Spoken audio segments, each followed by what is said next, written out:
కొన్ని రోజుల నుంచి జరుగుతున్నాయి ఒక మీడియా విషయంలో. ఎన్టీవీలో వచ్చినటువంటి స్టోరీ, దాని తర్వాత దాని మీద సిట్ ఏర్పాటు చేసుడు, ఆ సిట్ ఛానల్కి నోటీసులు ఇచ్చుడు, ఆ ఛానల్ రిపోర్టర్లని కొంతమందిని అరెస్ట్ చేసిరు, ఇన్వెస్టిగేషన్, దాని తర్వాత వాళ్ళకి బెయిల్ వచ్చింది. ఇదంతా కూడా చూసినాం మనం. అయితే ఆ రోజు నుంచి అసలు ఏం జరుగుతుంది దీని వెనకాల, ఆ వార్త వెనకాల ఏముంది, ఏం జరిగింది అనేది కూడా చాలా రోజుల నుంచి మాట్లాడుకుంటూ చాలా చర్చ జరుగుతుంది దాని మీద. అయితే ఇప్పుడు ఇవాళ అసలు ఆ వార్త ఎందుకు వచ్చింది, రావడానికి కారణం ఏంది, దాని వెనకాల ఉన్నటువంటి ఇష్యూస్ ఏంది, ఇగో వీటన్నింటి మీద ఇవాళ ఏబిఎన్ రాధాకృష్ణ గారు ఒక వ్యాసం రాసిరు.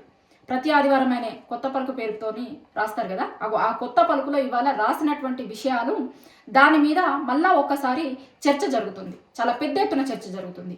ఎందుకంటే ఆయన చాలా మంది పేర్లని దాంట్లో తీసుకొచ్చారు.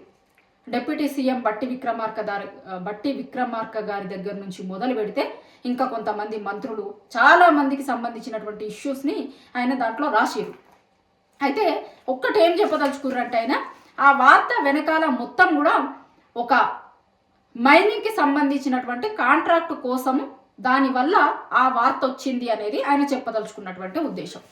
అదేంటి అంటే ఒడిశాలో ఉన్న నైని బొగ్గు బ్లాక్ కోసం, దానికోసం జరిగినటువంటి టెండర్లు కావచ్చు, దాంట్లో పాల్గొనాలి అనుకుంటున్నటువంటి కంపెనీలు బ్లాక్ మాకు కావాలి అంటే మాకు కావాలి అని దానికోసం దాని వెనకాల ఉన్నటువంటి రాజకీయ కారణాలతోని మొత్తంకి ఈ వార్త ఎన్టీవీలో వచ్చింది అనేది రాధాకృష్ణ గారు రాసినటువంటి వ్యాసం ప్రధానమైనటువంటి వార్త దాంట్లో ఉంది. ఆయన రాసినటువంటి దాంట్లో మొత్తం ఆ వ్యాసం చదివితే దాంట్లో అసలు ఇష్యూ మొత్తం కూడా ఒక బొగ్గు బ్లాక్ కోసమని జరిగినటువంటిది అనేది ఆయన తేల్చిరు. ఇంకా నిజాలు ఏంది అనేది సిట్ తెలుస్తుంది మళ్ళీ, ఎందుకంటే ఆల్రెడీ సిట్ వేసిరు కదా. సిట్ విచారణ జరుగుతున్నప్పుడే ఈయన చాలా ఇష్యూస్ని రాసిరు. మరి ఇప్పుడు సిట్ విచారణ దేని మీద జరగాలి, విచారణ చేస్తుంది అసలు ఏంది దీని వెనకాల ఏం జరిగింది అని.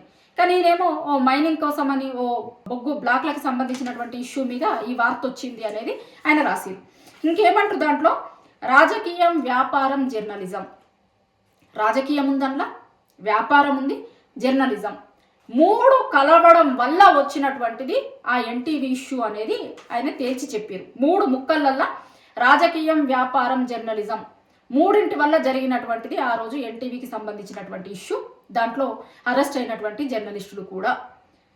అయితే ఇంకొకటి ఏం చెప్తారంటే ఆయన జర్నలిస్టులకి సంబంధించినటువంటి దానిపైన ఫోకస్ చేస్తున్నారు, కానీ అది ఆ మీడియా సంస్థ లేదు కదా, మరి ఆ మీడియా యజమాని మీద ఏముంటాయి చర్యలు అనేటువంటి దాన్ని కూడా ఆయన అడిగారు. మరి ఏం చేస్తారు ఏంటిది అనేది చూడాల్సి ఉంటుంది. అని ఆయన ఇప్పుడు సిట్ ఏదైతే దేని మీద అయితే విచారణ చేస్తుందో దానికి ఇక ఈయన చాలా చెప్పేసిరు. మరి సిట్ దాని మీద విచారణ చేస్తుందా, లేకపోతే మళ్ళీ స్టోరీకి సంబంధించినటువంటి ఇష్యూస్ పైన వెనకాల వైపుకి ఏం జరిగింది ఏంటిది అనే దాని మీద విచారణ చేస్తుందా ఏంటి అనేది చూడాలి. కానీ ఒకసారి కొత్త పలుకు వచ్చిన తర్వాత అసలు అంటే అందరూ బయట కూడా ఉండే కదా, అసలు ఏంది, ఏం జరిగింది, ఏంటిది, ఎందుకు ఇంత పెద్ద ఎత్తున ఛానల్ ఆఫీస్లో సోదాలు కావచ్చు, దాని తర్వాత వాళ్ళ అరెస్టులు కావచ్చు, కొంతమంది ఇంకా విచారణకి రాలేదు అని చెప్తున్నారు, వాటికి సంబంధించింది కావచ్చు, అసలు ఏం జరుగుతుంది దీని చుట్టూ అనేటువంటి దానికి ఆయన ఒక వ్యాసం రాసిరు ఇయ్యాల.